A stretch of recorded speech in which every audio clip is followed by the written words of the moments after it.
Hello friends, welcome back to this channel. दोस्तों, इस video में हम लोग बात करेंगे रिलायंस कम्युनिकेशन के लिए। लेकिन शुरू करें उससे पहले आपसे दो रिक्वेस्ट करना चाहूँगा। पहले रिक्वेस्ट कि अगर आपको डीमेट या ट्रेडिंग अकाउंट ओपन कराना है तो डिस्क्रिप्शन बॉक्स देख सकते हैं, आपके लिए एक लिंक ड्रॉप किया गया है। दूसरी रिक्वेस्ट ये है कि अगर आप इस चैनल को फाइनेंस मार्केट को फर्स्ट टाइम देख रहे हैं तो सब्सक्राइब करके बेल आइकन को हिट कर लीजिए ताकि आपको वीडियोज़ की नोटिफिकेशन मिलती रहे और आप सबसे पहले देख पाएंगे। दोस्तों, रिलायंस कम्युनिकेशन लिमिटेड में हम लोगों को कल मंडे को 5 जुलाई 2021 को ऐसा लगा था कि अपर सर्किट लग जाएगा, लेकिन ऐसा हुआ नहीं। देखिए, यहाँ पे बुल्स और बेयर्स के बीच में बहुत ज़्यादा तगड़ी लड़ाई चल रही है और ये लड़ाई रुकने का नाम नहीं ले रही है। बेयर्स यहाँ पे हावी हो जा रहे हैं बुल्स के ऊपर और बुल्स हार जा रहे हैं। तो देखिए, यहाँ पे अगर हम फ्राइडे को देखें तो 3.60 की ओपन प्राइस थी। हालांकि 3.65 का हाई भी बनाया और 3.50 के ऊपर नीचे लोअर सर्किट लग गया। लगभग 15 पैसे का लोअर सर्किट लग रहा है 4.11% का। 8 करोड़ 10 लाख 33,317 शेयर्स एनएसई पे ट्रेड हुए और बीएसई के ऊपर देखें तो 2 करोड़ 41 लाख 79,991 शेयर्स और यहाँ पे 3.53 का लोअर सर्किट लगा हुआ है। 976.23 करोड़ इसकी मार्केट कैप है। दोस्तों, रिलायंस कम्युनिकेशन लिमिटेड को लेकर के मेरा अपना ओपिनियन ये रहता है हमेशा कि इस कंपनी के अंदर डेटा सेंटर का जो बिज़नेस है, मुकेश अंबानी अपने फ़ायदे के लिए, अपने बिज़नेस को एनहांस करने के लिए चाहे तो यूज़ तो कर सकते हैं ना।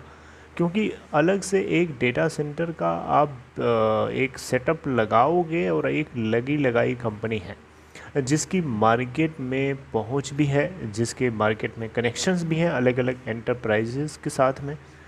तो एक तरीके से देखा जाए तो रिलायंस कम्युनिकेशन लिमिटेड के डेटा सेंटर के बिजनेस को रिवाइव करा करके इस कंपनी से प्रॉफिट जनरेट करके चाहे तो मुकेश अंबानी इस कंपनी के कर्जे को धीरे धीरे कम कर सकता है।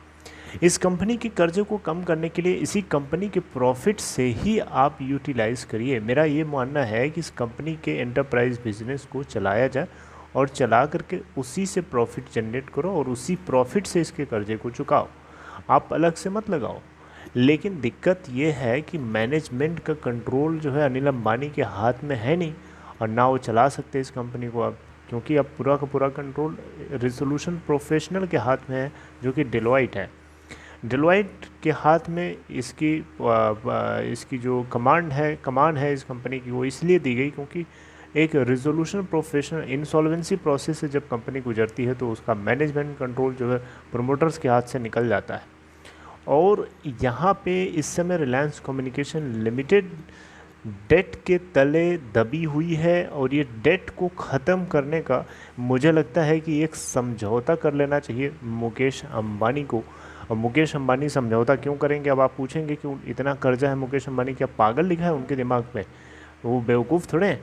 तो देखिए, बिल्कुल सही बात है, आप बिल्कुल सही हैं कि वो बेवकूफ़ नहीं है, लेकिन कहीं न कहीं रिलायंस कम्युनिकेशन के एंटरप्राइज आर्म को यूज़ करके मुकेश अंबानी अपने फ़ायदे को तो यूज़ कर सकते हैं ना। और उस फ़ायदे से आप इसका डेट भी चुका देना, आपके फादर की, आपके रिस्पेक्टेड फादर की बनाई हुई इस कंपनी बच भी जाएगी और आपके ब्रदर की भी एक तरीके से हेल्प हो जाएगी। मेरी बात समझ रहे हैं? तो देखिए, ये एक ऐसी मुर्गी है जो रिस्की तो ज़रूर है, लेकिन रिस्की होने के साथ साथ थोड़ा सा इसके अंदर आपको एक चांस देती है, एक मौका देती है। देखिए, रिस्की ज़रूर है, ये बात आपको मैं बार बार बोलता हूँ और आपको पता भी है, लेकिन आप फिर भी अगर आप इसके अंदर एंट्री कर रहे हैं तो आपको फिर से मैं बोलूँगा कि रिस्की है, एक बार सोच लीजिएगा और उतना ही इसमें एंट्री करिएगा जितना आप लूज़ कर सकें या जितना लूज़ होने से आपको कोई पेन ना हो। Are you getting? तो इस तरीके से मुझे लगता है कि रिलायंस कम्युनिकेशन के एंटरप्राइज बिजनेस को अगर सही तरीके से चलाया जाए तो ये कंपनी आज भी इतने टक्कर का कोई दूसरा मार्केट में खड़ा नहीं हो सकता। रिलायंस कम्युनिकेशन में बहुत बड़ी एक फ्लैगशिप कंपनी हुआ करती थी एडीएजी ग्रुप की, लेकिन धीरे धीरे इसको डिटेरियोरेट करते करते अनिल अंबानी ने अपने गंदी हरकतों से इसको ख़राब कर दिया। मुकेश अंबानी को कॉम्पीट करने के चक्कर में पड़े अनिल अंबानी अपने आप डूबते डूबते डूब गए। देखिए, किसी को कॉम्पीट करने का मतलब ये नहीं होता है कि आप उसको कॉपी करना शुरू कर दो। ये तरीका ही गलत होता है और यहीं से लोगों का पतन शुरू हो जाता है, यहीं से लोगों की गिरावट शुरू हो जाती है। आप जब किसी को कॉपी करते हो तो उससे होता क्या है, उससे होता ये है कि आप उसके जैसे दिखने की कोशिश करते हो, लेकिन रियलिटी कुछ और होती है। वो कुछ और कर रहा होता है, आपको पता ही नहीं चलता वो क्या कर रहा है क्या नहीं कर रहा है। हर चीज़ तो कोई बताएगा नहीं ना कि वो क्या कर रहा है। समझ रहे हैं मेरी बात को? तो रिलायंस कम्युनिकेशन लिमिटेड को चाहे तो अनिल अंबानी के पास तो मौका ही नहीं है, लेकिन ये कहीं ना कहीं हमारे मुकेश अंबानी चाहें तो इसको कहीं ना कहीं अपने बिजनेस के फ़ायदे के लिए यूज़ करके इससे अर्निंग करें काफ़ी, और उस अर्निंग को यूज़ करें इस कंपनी के डेट को चुकाने के लिए, जिसके लिए डेट रिस्ट्रक्चरिंग को लेके कोई समझौता अगर हो सके तो कर लिया जाना चाहिए। देखिए, किसी कंपनी को बनाने में बहुत मेहनत लगती है, टाइम लगता है, और कंपनी को उजाड़ने में 2 दिन भी नहीं लगता है। तो मुझे लगता है कि भारत देश के अंदर इतनी बड़ी कंपनी को बचाए रखना बहुत ज़्यादा बड़ी बात है, क्योंकि इसके बचे रहने से कई लोगों की ज़िंदगियां बची रहेंगी, बहुत सारे लोगों की नौकरियां बची रहेंगी, बहुत सारे स्टेक होल्डर्स का इसमें पैसा लगा हुआ है वो बचे रहेंगे।